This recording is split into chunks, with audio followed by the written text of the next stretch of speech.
How, if you're in a room with 1,000 guitars, why are they going to pick up your guitar in the first place? Mm, You must succeed at making a noise and drawing attention. mm, Someone like myself, I go to guitar shows and I walk past almost every guitar. It's not because they're not going to play nicely. It's not because they're not valid for somebody, but yeah. I'm looking for remarkable jewels, you know, Yeah. amongst the guitars. I'm looking for the things Mm, that are really standing out. yeah. And so, how do you get someone there to be able to experience your remarkably well performing Mm, instrument? It could yeah. it could be with a well considered floral arrangement and fairy lights. You know, Yeah. I right? think, yeah, totally. And I think the other answer to that is something because I talk a little bit, I go to the lectures. I think you've been there to Newark College. I have, I've yeah. gone and spoken to the students there, Hmm, hmm, and I say, you could build the best guitars in the world, but in this industry, people want to know about you. And this is something that I have to say, like at the beginning, I didn't think it was going to be a thing. I'd hmm, name my hmm, company Turnstone Guitar Company. I didn't name it Rosie Heydenrych Guitars because I was interested in building the brand. But what I soon hmm, came to realize is people want to learn in this particular niche that we are building. They want to know about you.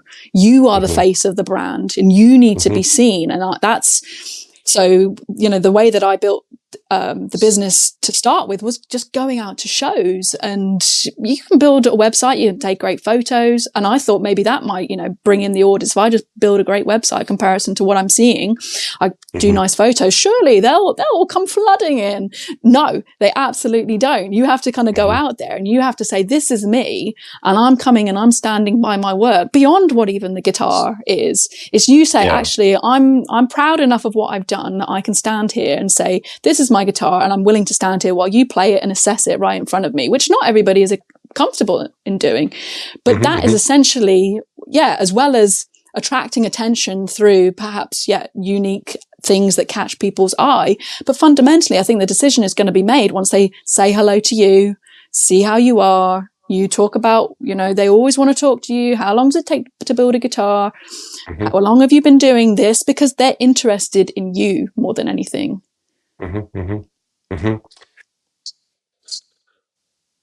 I think there's a lot of truth in that.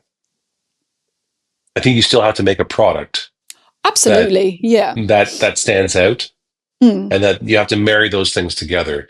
So I've been doing a little experiment as we've been traveling around. We've been interviewing people, and the interviews are not always meant to be released. We're doing little interviews, asking guitar makers questions on camera, mm, so that we can get sort of a pulse for our. We have another platform called the Business of Guitar, where we mm, specifically talk about business there. And so sometimes I'll ask questions like, just tell me what is. In your case, I would say, what is a Turnstone guitar? You don't have to answer that right now, but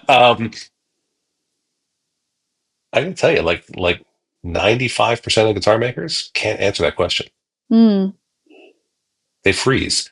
They do talk a lot about themselves. They do talk a mm, lot about, oh, well, you're getting a piece of me and my experience and blah, blah, blah. mm, But if it's 100% about you, your guitar is 10 or $15,000, how much am I just taking out for dinner? Can mm. we hang out?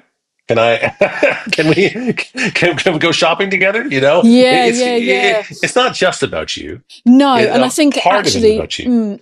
yeah. Sorry, and I think what I'm actually maybe referring to is at the beginning stages when Hmm, nobody even has any idea kind of about what you are or what you do. hmm, They grasp onto, this is completely foreign to me, and I start to need not. I start to require to put the pieces of the puzzle together, which is essentially what your customers are doing.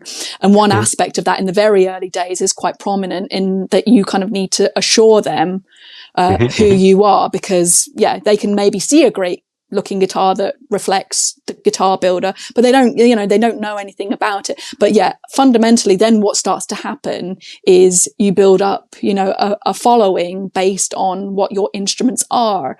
They can start to build a picture based on, what kind of sound you're trying to achieve, what kind of music is good to be played on the guitars, the visual.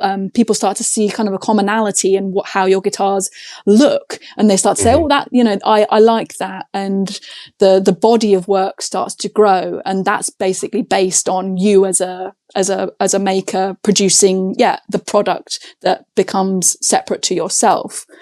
So yeah, it's very much a balance that perhaps changes over time. Thank you for watching and listening.